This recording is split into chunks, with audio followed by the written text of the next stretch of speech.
monde, j'espère que vous allez bien. Je vous retrouve en mode super cosy une fois de plus pour vous parler cette fois-ci de mes objectifs lecture 2023 et des outils statistiques que j'ai mis en place pour suivre mes lectures cette année.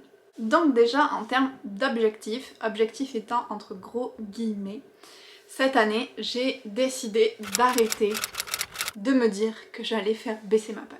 Franchement, ça sert à rien, j'y arrive pas. Tous les ans, je me dis ok, t'es entre 100, 120, tu vas descendre à 75. Ça n'arrive jamais. Là, j'ai même fini l'année à 125, donc j'ai plus de livres en fin d'année qu'en début d'année. Et je me suis dit, c'est quoi? À quoi ça sert de te mettre encore cet objectif-là? À rien. Donc, on va oublier le nombre de livres dans ma palle. Est-ce qu'au final, c'est si grave que ça? Est-ce que le but d'une palle, c'est de plus en avoir? Non, parce que sinon, comment je ferais mes préparations de challenge? Au final, plus de livres égale plus de choix. Alors ça veut pas dire non plus que je vais me mettre à acheter 3000 livres, à plus me retenir et tout ça. Parce que bon, déjà, j'ai un espace limité. Hein. Non, c'est juste que je vais arrêter de me mettre la pression pour faire baisser le nombre de livres non lus que j'ai. Voilà. C'est un objectif qui est comme un contre-objectif peut-être? Je sais pas trop. En tout cas, c'est assez différent de ce que je faisais les autres années. D'ailleurs, en fait, je m'étais fait la réflexion que je voulais pas utiliser le mot objectif pour cette année qui était trop comme ça et que j'allais plutôt parler de projet lecture. Donc, on va utiliser ce terme-là pour la vidéo. Un de mes projets, justement, ce serait d'arriver à lire un Terry Pratchett par mois. Donc Terry Pratchett a écrit Les Annales du Disque-Monde. Il y a une vingtaine ou une trentaine de tomes, je sais plus trop. On en a vraiment une grosse partie déjà. Et c'est pas le genre de série que je vais enchaîner, clairement. Mais je me dis que ce serait bien quand même d'arriver enfin à avancer. Donc je me suis fixé le projet de lire un livre de Terry Pratchett par mois cette année. Ça me paraît quand même assez faisable, c'est juste qu'il faut pas que je repousse toujours en me disant ok mais j'ai tous ces autres livres là à lire pour des challenges, à lire parce que c'est des services presse. Il faut que je lise mon Terry Pratchett par mois. En tout cas j'aimerais beaucoup arriver à faire ça. Un autre de mes projets pour 2023, ce serait de finir un maximum de séries. Parce que j'en ai plusieurs où il me manque seulement le dernier tome à lire. Ou alors parce qu'il y en a que c'est des trilogies dont j'ai lu le premier et les deux autres tomes sont sur mes étagères mais j'ai pas continué.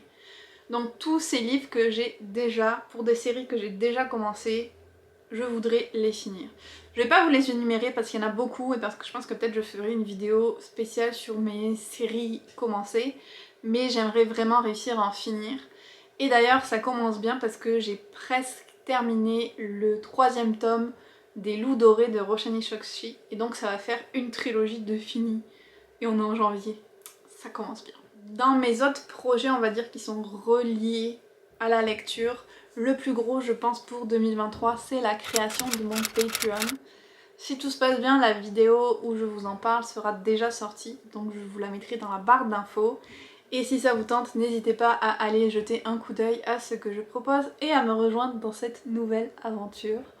C'est vraiment, je pense, mon plus gros projet 2023, toutes catégories confondues. La chose que j'avais notée, c'était de sortir la prochaine extension du jeu de la palle. Donc ça c'est quelque chose que je fais avec Hélène bien sûr. Et elle va être trop bien cette nouvelle extension, j'ai tellement hâte de vous la montrer. Ça s'en vient pour très bientôt, donc suivez bien ça, vous allez voir, elle est top et je pense vraiment qu'elle va beaucoup vous plaire. Et enfin la dernière chose que j'ai notée, ce serait que j'aimerais vraiment aussi avancer dans les webtoons que j'avais commencé il y a quelques années parce que je les ai beaucoup mis de côté. Et j'ai envie de les finir, je les adorais, donc c'est même pas une question de goût ou de pas avoir envie, c'est vraiment une question de juste me souvenir qu'ils existent et prendre le temps de les continuer. Donc j'espère arriver à faire ça en 2023. Je vous ai dit que c'est la dernière chose, mais en fait je pense qu'il y en a une autre qui pourrait compter un petit peu dans cette idée de projet de 2023. C'est que cette année je vais refaire le 12 livres par 12 amis. J'avais essayé, je pense que ça devait être en 2019. Ça avait été un gros échec, genre 0 pointé. ça s'était pas bien passé du tout, j'avais complètement oublié que ça existait. Là j'en ai fait une page exprès dans mon bullet journal après avoir demandé à 12 personnes de me faire des recommandations. J'espère arriver à m'y tenir plus sérieusement cette fois-ci. Il y a des livres qui sont complètement hors de ma zone de confort, donc j'ai quand même hâte de tester. D'ailleurs, on va transitionner et je vais vous montrer un petit peu ce que j'ai prévu dans mon bullet journal. Alors, pour ce bullet journal spécial lecture, ici j'ai mis un petit peu ma page, comme je vous disais, projets et idées pour 2023. Je vais pouvoir en ajouter au fur et à mesure. Je pense que c'est la page que j'ai un peu le plus décorée pour le moment. Comme je vous avais dit, j'ai récupéré les décorations d'été de Tea Heritage pour décorer mon bullet journal. Ici, on a la page 12 livres par 12 amis que j'ai très hâte de remplir. Vous allez voir qu'il y a beaucoup de pages où j'ai fait ces rectangles là. J'ai prévu d'imprimer les couvertures des livres et puis de les coller là, et donc tout ce qui dépassera ce sera le nom de la personne qui me l'a recommandé une fois que j'aurai lu le livre, et c'est un système que j'ai mis en place pour plusieurs suivis. Ici on a la page pour mes séries en cours. Alors il ne s'agit pas de toutes les séries, j'en ai beaucoup plus comme vous allez le voir dans la suite de la vidéo, mais disons que c'est mes séries prioritaires que je voudrais avancer, celles qui m'intéressent le plus. J'ai été assez inspirée pour cette page-là par le Reading Journal d'Instabookeuse. Il me semble que c'est elle qui l'a fait. Donc avec les petits ronds à remplir une fois que j'ai lu un tome de plus. D'ailleurs, je vais pouvoir en remplir un pour Spy X Family. Un petit peu de déco, mais pas tant non plus. J'ai pas encore pu imprimer tout ce que je voulais pour la déco de mon bullet journal, donc je vais sûrement rajouter d'autres éléments. Mais je me suis dit qu'il était assez décoré pour que je vous le montre quand même. Là c'est la page des webtoons, beaucoup de retard à rattraper et j'ai même pas regardé qu'est-ce qu'il y avait de nouveau quoi, c'est vraiment des vieilles séries que j'ai depuis plusieurs années. Donc il va falloir que je fasse un effort. En plus qu'il y en a plusieurs qui sont finis, donc ce serait vraiment bien de pouvoir les avoir lus complètement. Ça c'est ma liste Kindle qui est quand même assez courte pour le moment.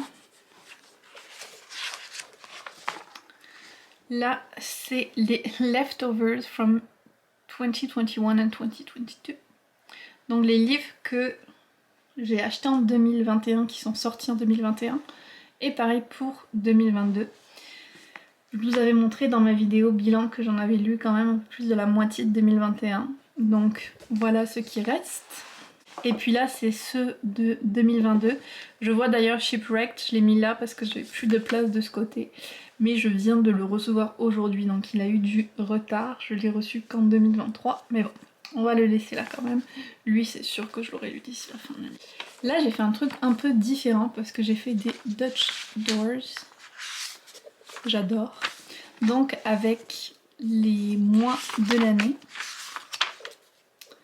Et c'est un petit peu comme mon calendrier littéraire puisque j'ai les sorties que j'attends le plus tout au long de l'année. Vous voyez avec un petit code couleur pour la date. Il y en a beaucoup en janvier. Ça va être difficile de tout lire, mais je vais essayer de pas prendre trop de retard. Sachant qu'il y en a une trentaine, ça va être un challenge.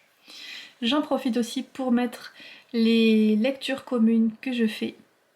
Les projets YouTube ou autres. Par exemple là j'ai mis la lecture commune où je veux annoter et vlogger sur Akotar parce que c'est Nina Quill qui organise cette lecture commune et que je me suis dit que ce serait une bonne opportunité de relire ces livres que j'avais envie de relire depuis un bon moment, mais surtout de vous vlogger la relecture. Si on continue, Last One Standing, c'est pour les sagas pour lesquelles il me reste un seul livre à lire pour les filles. J'ai d'ailleurs quasiment fini The Bronze Beast, donc je vais être tellement contente de pouvoir coller l'étiquette là depuis le temps que j'essaye de le lire. Là c'est une page qui me reste à faire. C'est la page sur mon code d'annotation, mais comme je suis toujours en train de travailler dessus, je ne l'ai pas encore mis, mais il va vraiment falloir que je le fasse.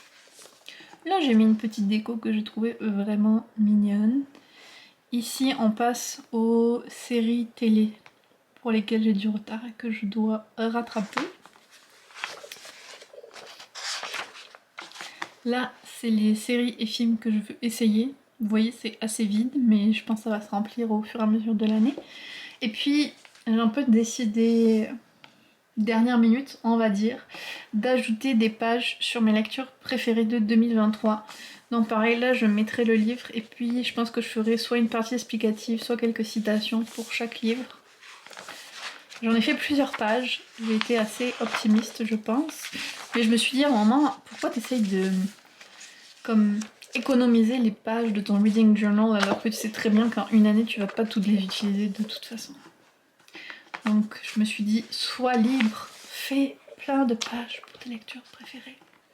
Voilà à quoi ça ressemble. Comme je vous disais, j'ai pas fini de tout décorer, mais c'est quand même déjà bien avancé, puis je verrai qu'est-ce que je rajoute au fur et à mesure de l'année. Mais je suis assez contente de ce début et ça m'encourage vraiment à essayer d'atteindre mes... je vais pas utiliser le mot objectif, l'accomplissement de mes projets. Maintenant, je vais vous montrer un petit peu mes fichiers statistiques et de suivi de lecture que je vais utiliser cette année. Ça fait plusieurs années que j'utilise le système de Copile de Bookroast. Je vous mettrai en lien sa vidéo où elle en parle.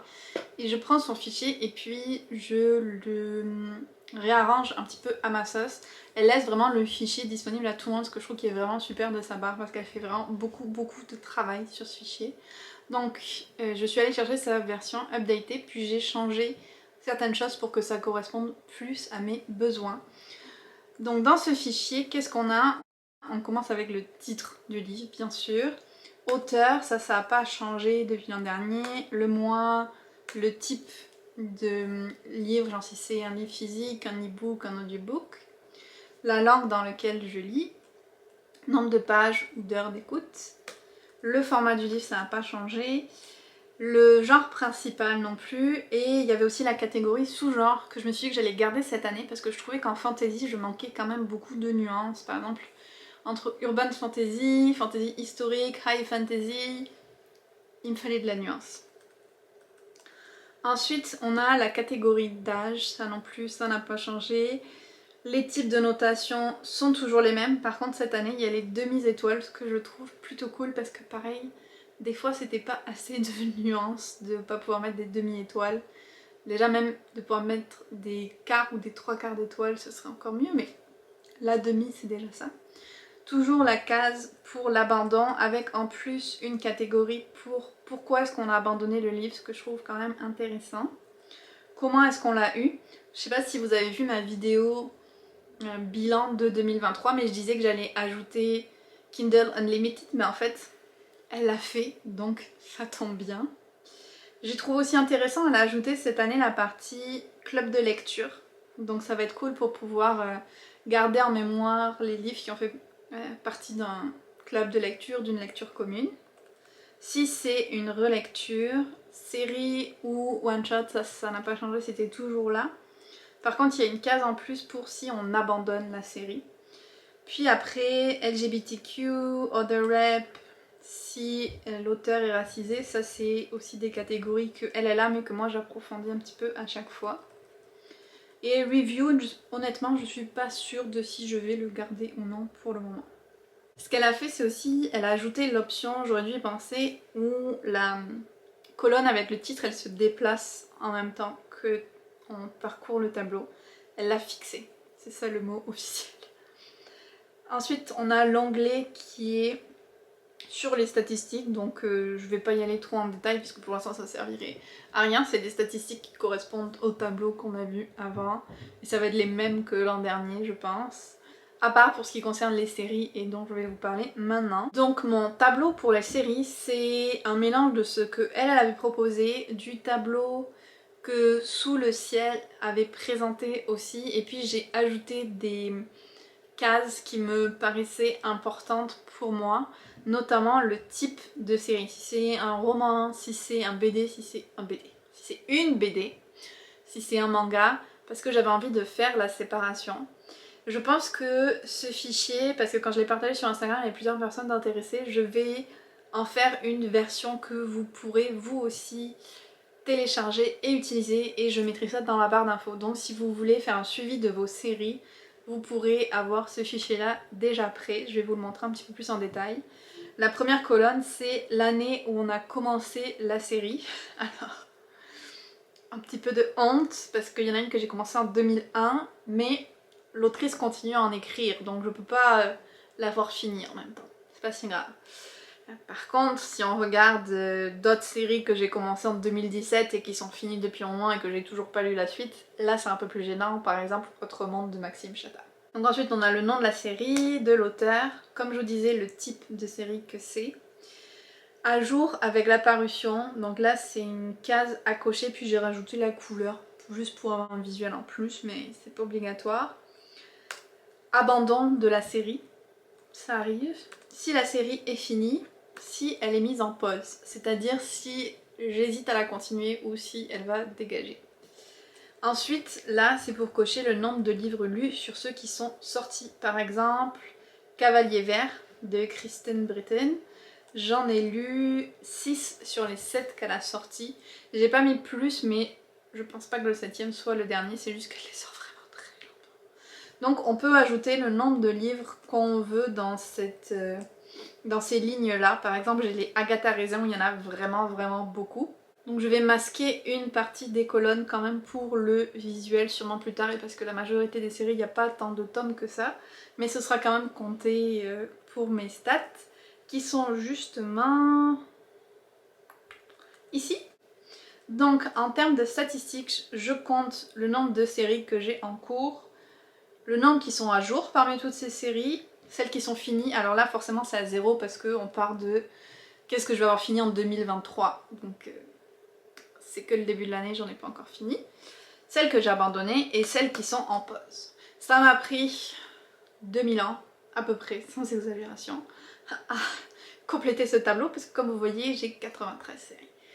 J'en ai sûrement oublié quelques-unes en BD ou en manga que j'ajouterai, mais je pense que niveau roman quand même, on doit avoir à peu près tout. Alors ça fait un peu peur, je vous le cache pas. D'ailleurs, en parlant du type de série, j'ai aussi fait un graphique qui va me permettre de compter combien j'ai de séries romans, combien j'ai de séries manga et tout ça. Ça c'est quelque chose qui me manquait vraiment l'an dernier, donc je suis contente de le faire cette année.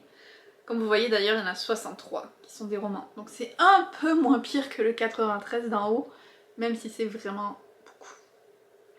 On va essayer de faire baisser ce chiffre jusqu'à la fin. Donc je vais peut-être encore modifier une ou deux choses d'ici à ce que la vidéo sorte pour que je puisse vous mettre cet onglet-là sur le suivi des séries disponibles pour que vous puissiez le réutiliser et le remanier à votre guise. Comme chaque année, bien sûr, je continue aussi à utiliser Goodreads, donc n'hésitez pas à m'y suivre pour voir les livres que je lis vraiment au fur et à mesure. Sur ce, je vais arrêter la vidéo là. Je pense que j'ai déjà fait pas mal de blabla sur ce que j'avais prévu pour mes lectures 2023. J'adorerais savoir en commentaire si vous aussi vous utilisez des fichiers ou des outils pour faire le suivi de vos lectures ou des statistiques de lecture, ou même quels sont vos projets littéraires pour 2023. Dites-moi tout ça dans les commentaires. Et puis on se retrouve très bientôt dans une autre vidéo.